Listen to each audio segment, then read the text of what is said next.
قراره به 2 تا ریمل معرفی کنم. ارزون، حجم دهنده، بلند کننده. اولینو بزن از اسن، بعدش هم اینو بزن بازم از اسن. نتیجهش هم میشه این. خدافظ. اگه تا اینجای ویدیو قانع شدی، وقتتون اگه بقیه ویدیو رو، اگه دلت میخواد معجزه این دوتا رو با چشم خودت ببینید، با من همراه باش.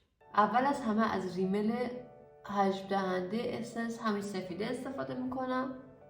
کل موجه همو میزنم.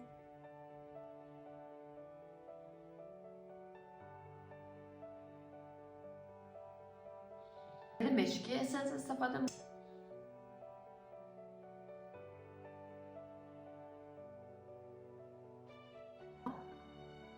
تمام. نه شما فرق این دو طرف با هم ببینید. این فرق